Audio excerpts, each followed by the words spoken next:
Welcome, everyone, to another episode of Shoving Wilco. I am your host, Todd Rossnagel. It is great to have you along with us. We are in the middle of our trip through the canon of Wilco albums, and we are going to get to the second half in just a moment. But we have a special halftime show for you, if you will, if this metaphor of a football game were to be drawn out. We are joined today by my good friend, the Reverend Chad Brooks, who is going to unpack for us some of the theology of Wilco, specifically the theology of one song, A Shot in the Arm. And Chad, welcome to the Shoving Wilco podcast. Todd, I'm so excited to be on Shoving Wilco.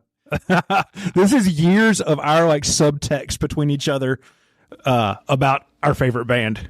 It is, as I mentioned at the top of the show, and as I also mentioned to you, the canon of Wilco, we've kind of divided it up into 12 albums. We're aware that they've recorded others. Yeah. But we've kind of divided it up into 12, and we're now at halftime. And the next two episodes will conclude the canon of Wilco. But I wanted to jump in here and talk about the theology of Wilco, and you want to talk about a very specific song, Shot in the Arm. And a moment in Shot in the Arm. Correct. Yeah. Before we get there, though, you're familiar with what we're doing here on the podcast, start, bench, cut for all of the songs. Yep. And I'm not going to ask you to start, bench, cut all of your Wilco songs. Yeah. But if you could, I would be curious, what is your start, bench, cut for albums? Okay, I thought about this. This is tough. I'm going to start with Ghost is Born. That's your starter. Starter, Ghost is Born.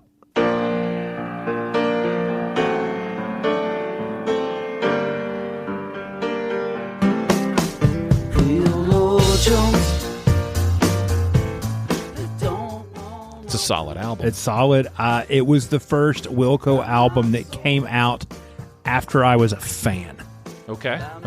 So that enthusiasm, that excitement of this band I found that I've loved, that's great. You know, my whole journey with Wilco started with, I was at band practice one night playing music with people. We got done with practice. We're in a huddle house in Ruston, Louisiana. Of course you are. And I told this guy, my friend Weston Brown, he's a pastor too. And I said, Weston, one day I want to find a band that sounds like a weird mashup of Tom Petty and Radiohead. And you found him. And he gave me a cassette copy, not like a real cassette. Like you remember we used to make cassettes off of CDs? Yeah, a dub. He gave me a some sort dub of Yankee Hotel Foxtrot. Wow. And it's Tom Petty and Radiohead. Yeah. And so so Ghost is Born came out. It's like, I'm a fan now. I'm stoked. I never had a band that I was that crazy about that was still around. It's like to date ourselves. I'm 42. Yeah. You know, you think you finally get old enough to have money to go see shows, and you can drive and go see shows. And my favorite bands were like Zeppelin, The Dead, like all that classic rock stuff. And they're not. So Wilco is the first favorite band I ever had that was still making new music and touring. And the point that I made in the very first episode, one of the many, many reasons why I love Wilco is they get better. Very few bands get better. They got better. Like Yankee was written. I say Ghost because I feel like it's like this is halftime. What was the last album of the first half? So it's AM Being There, Summer Teeth. Yeah, that's your solid first quarter. The second quarter, we talked about this is where the offense explodes. Yeah, Yankee, A Ghost is Born, Sky Blue Sky. So I feel like where we are in a moment right now at halftime, Ghost is, I think, that idea of this band completely changing and getting better. Because my favorite Wilco album, you said, wasn't canon. So you're going to go to... I'm Kicking Television. Yeah. See, Kicking Television is just like full tilt. Yeah. That. So I'm starting Ghost. So what's your bench album? What's the album that's a little underrated that it has a soft spot in your heart? I'm going to say this, and you're going to first say I'm crazy because you're going to say it's not underrated, but I'm going to argue that it is. Because I feel like me and you, just age-wise and Wilco fans, there's a differentiation. I'm going to say Summer Teeth.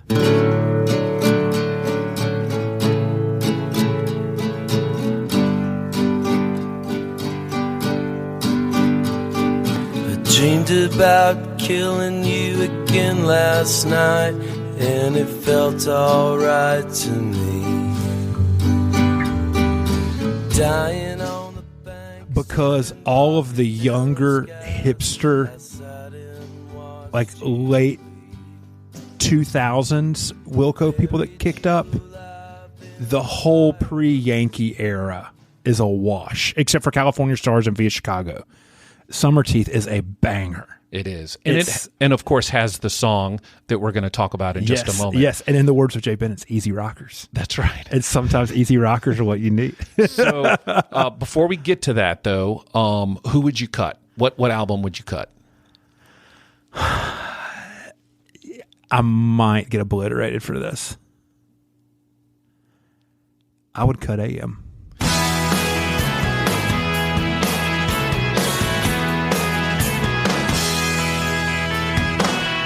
Got a box full of letters, think you might like to read. Okay, that doesn't surprise me. You know, it's a different sound. I have a feeling that a lot of people are going to say Schmilko or maybe even Star Wars. Well, and I'm not a fan of those. Yeah. But if I really think about it, because I think the band changed so much. AM is good. They're solid songs. But if you look at the Wilco that we know now, which has been Wilco for over a decade. Correct. I would say that AM is the death rattle of Uncle Tupelo. Yeah. And that's why I say cut is because if you look at I love that, we're pastors here using the language of canon. Right. I would say that AM is the Didache. Okay. All right. I like it. That's a super nerdy pastor canonical theology joke, but it's the Didache. It's there. It's early. There's hints of what's to come. There's hints of what's to come, but you don't need it for where it is now. Makes sense. So. All right, so we are unpacking. And by the way, before we really dive into the theology of this song, I do want to say, and I said this early on, and I think you would agree with me, and I say I think Jeff Tweedy would agree with us. We are fully aware that these songs mean what they mean to Jeff Tweedy. Yes. Right? For the most part, Jeff wrote all of Wilco's songs. In this particular instance, this song was written by Jeff, and I believe Jay and John Stearett also is credited for this song. So they mean what they mean in that moment of time. Yes. But if you read enough interviews and actually hear from Jeff Tweedy about interpreting his songs, he gives his audience the freedom to interpret the songs. Yeah. So we are leaning on that. So here we are with A Shot in the Arm. And so where do you want to begin? I think the lyrics here, the ashtray says you were up all night. We fell in love in the sea of key. You've changed. Oh, you've changed. And then there is maybe all I need is a shot in the arm. All I need is a shot in the arm.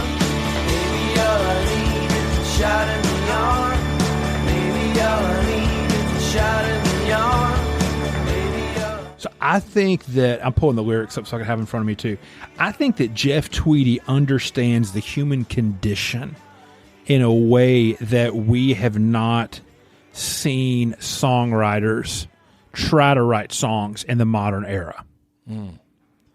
Because what's so weird about his lyrics, and you can go back to Uncle Tupelo, you can go back to the solo stuff he's done, all those sorts of things. He's not angsty, which is weird because there should be angst, but he's not angsty. Yeah, and I think that you also have the pop sensibilities that are there. It's like he's not trying too hard. And by not trying too hard, he's actually done something really complex and complicated. Right. And so, like, and I think that song, you know, especially, you know, you get into it. You know, we also have to think about, you know, where Tweety was in this moment. So we think back to the catalog, we think back to the corpus. You know, we think to, and I made a joke about it earlier, but it was a super, super tense moment. I'm trying to break your heart when Jay said, let's do some easy rockers, man. Let's do some easy rockers. Like, we forget Summer Teeth, Yankee. And being there has of course kicked them off this double disc that comes out. Yeah, and it's just an announcement of this new sound that was, you know, coming off the heels of AM. Yeah, and it's like oh my goodness, we've got this big deal. You've got the tension between two people trying to lead this band at the same time. Very much so. All that sort of stuff. And then you look at, I say I think Tweety writes so well about humanity because he was a human. He is a human. But you look at all the struggles that just kind of typified, let's call it the first quarter of the game. Sure. Yeah. In a lot of ways, you see the second quarter when the offense really starts playing is, I think Tweety has managed to start recognizing these things. And so, you know, that song, and so he writes about some stuff, and one of the things I love about it is, you know, we fell in love in the key of C. One of the things I think about in that is, like, I don't know, do you do music at all? I'm not a musician, so I've said that on the pod a few times, but yeah, go ahead. Yeah, well, so I mean, it's like the key of C. I mean, the key of C, if you're playing piano, it's the easy key. It's the key you start off in. It's mundane. There's no black keys. It's all white. It's major. It's like for you know, if you're a guitar player, the key of C sucks when you're trying to learn. It's like there's a freaking F chord, which is complicated. But like, to me, that key of C is like there's just this mundane normality that's going on, and it's like that's anything but. I feel like what's going on in the life of Jeff Tweedy and the world he's trying to create. You know, you kick off because like and it might date me, but you know, we're the same era. You know, the ashtray says you're up all night. I remember all night long in Waffle Houses, you know, clearing a pack of cigarettes between the table. Just that excitement, that fervor, all this kind of thing. Like, life is complex, it's complicated, but I'm excited. I love it. And then you see, we fell in love in the key of C. Like, we fell in love when life was simple. We fell in love in the key of C. We walked along down by the sea. You followed me down the neck too deep. When life was just normal, and now it's grown, and we can't expect it. It's changed. You know, everything down. I love, you know, like you followed me down the neck to D. So he's going back. Now it's this musical idea of just stuff is changing. It's just going on, all of these sorts of things. And I love that line that maybe all I need is a shot in the arm. That just kind of repeats over and over. And it's like, we've changed. I want to keep up with you. I want to keep this thing going. There's a restlessness that I don't want to lose what I was so excited about. So I need to change too. And just that repetitive figure over and over. And I might be realizing or pushing too much of the story of Wilco and of Jeff into this. But like, you look at, you know, where he is in his life. I think this is when his boys were being born. Mm-hmm. Mm-hmm. This sort of stuff, you know, think of the growing up moments that we had. You know, like when you're a kid, you always say, when I grow up, I want to do X. What they don't tell you is, you know, we're now in our 40s and we probably still catch ourselves. When I grow up, I want to do this. Yeah. Like that. So what does it mean from coming to adulthood and all that kind of stuff? So that gets me to the line that I love, that I talk about, that I think about, that was that story, is that something in my veins bloodier than blood. And my theological take on this is more so the experience that happened. And I think it also goes back in this idea of like, the boys are playing offense now. The break that we're on, you know, Sky Blue Sky was It was good. Yeah. It's amazing. I mean, my wife will tell you it's the best Wilco album ever. It's a great. I mean, you got Impossible Germany. Can we live in a world without Impossible Germany? All that kind of stuff. But I feel like the boys opened up.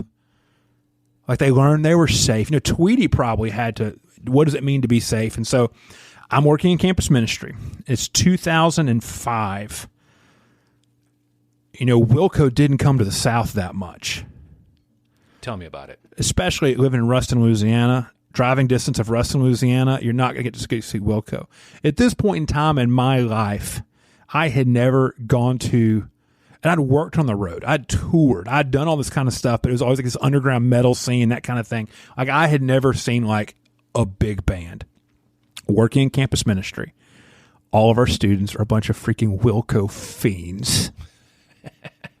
Like this is like before Ryan Adams and the Cardinals. It was when it was. I mean, so that idea of that mid 2000s indie music, that kind of whatever you want to call this ecosystem, was just hotbed of it. And I'm surrounded by musicians, people who love the music, listen to it, artists, all that kind of stuff. Wilco's coming to Meridian, Mississippi. I get wind of it. Tickets are $27. I go to the director of our campus ministry and I say, "Hey, can I buy a bunch of Wilco tickets on the ministry's credit card and sell them to students? I can bring 30 people with me." And he says, "Yes." Amen. Amen. So I'm waiting for tickets to go live. Got the credit card in front of me, and I buy 30 tickets to go see Wilco. And I'm just Phenomenal. and I was having to buy them in blocks of 4 because that was the much. So I get 30. I had them sold within a day. I had like all these like IOU people like, I'm gonna go. And so we caravan like 10 cars from Ruston, Louisiana to Meridian, Mississippi. Of course, I look when we get all the tickets, like, you're still like, they mail you physical tickets back then. This is when they transformed and opened up. And I think in many ways, Wilco is like the Grateful Dead in the fact that there are songs that will rise back to the top and will become reinvented with new lineups and new musicians and new players.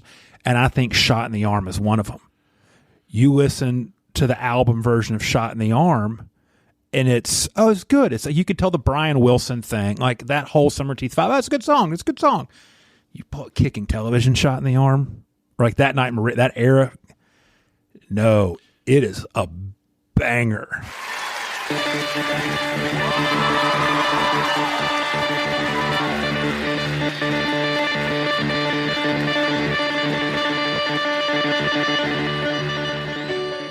So we're in there, and I swear they played that section of the song like 10 times.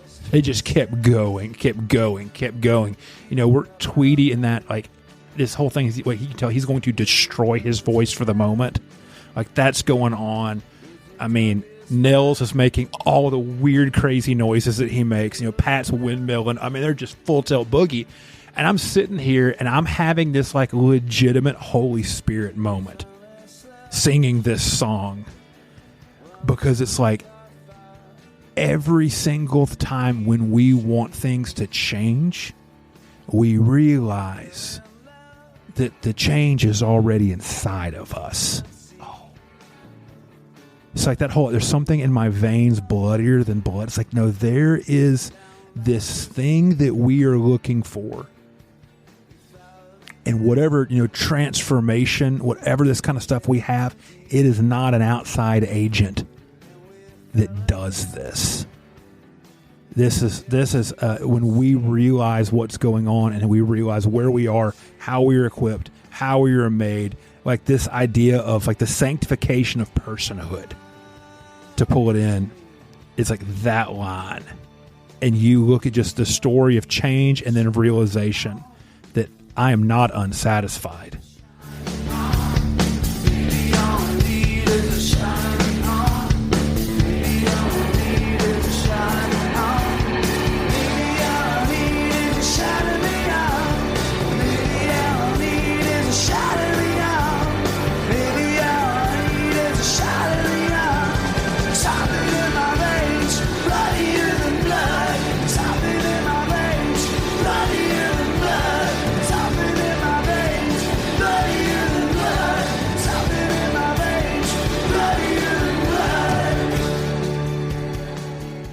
it's just this, I don't know, it's just this moment of just deep self-realization, which I realized the last a minute and a half, like, it sounds like I'm talking about universalism almost, but it's just the humanity of the song. And so wrapped up that whole moment, it's crazy. I mean, people are just, wow. And that just goes on and on and on.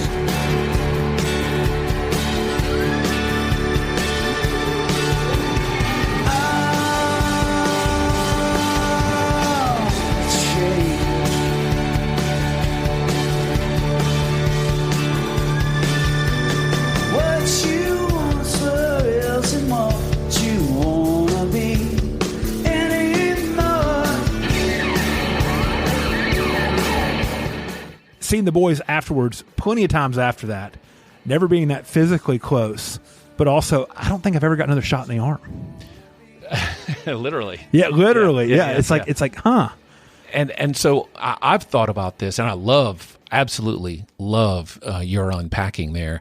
I've thought about blood from a communion standpoint, right? We take the blood, and we're not going to get into a transubstantiation argument here, but that reminder that we are taking on the blood of Jesus, and but then that line, bloodier than blood. Yeah, is there something that is even deeper than just that moment at the table that we partake in? Is there something?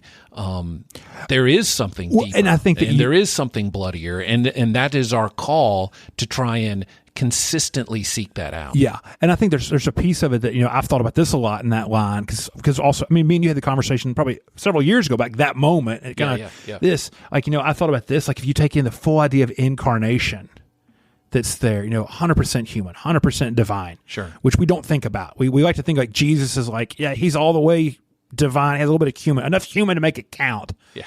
But that idea of that's the sacrificial, like the atoning side of it. It's like, that's blood. But it's bloodier than blood. That's bloodier. That's like the blood. Yeah. And I've thought about that for years too. It's just like that. Why does this line resonate inside of me? But I think there's more to this song, and I want to draw us to the last part of it. What you once were isn't what you want to be anymore.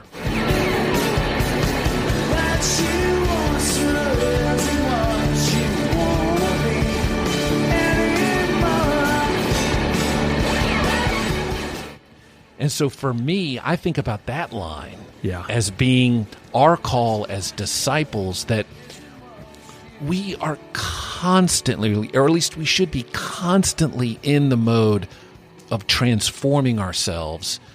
And it's constant. And it's and there's a difference between, this whole song's about change.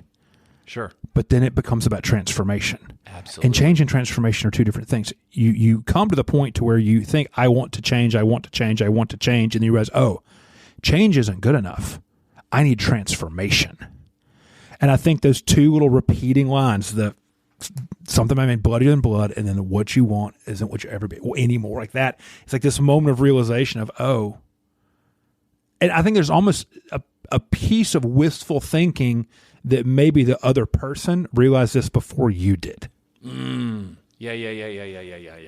I smell what you're cooking. So you think you need to change to keep the relationship going, when they didn't change, they transformed. Mm-hmm. And it's this journey of realizing that as well. Yeah. Because that's what I just go back to that, I fell in love in the key of C, like this normality that I modulated with you. That's the musical term. I modulated to a different key with you. I think it's a sleeper of a song. I think the average person, if they're going to talk about the theology of Wilco, they're not going to pick a song that, like we talked about before, in the pre-production, most folks think is about heroin. Right. It's an easy throwaway to think that that's what it's about. So, look, Chad, this has been absolutely fantastic. Thank you for joining us. We're going to continue to talk about the theology of Wilco, so I might have you back on as we unpack another song. This has been fantastic. Yeah. Thank you so much for joining us. Appreciate it, Todd. Thanks. Great to be on the show.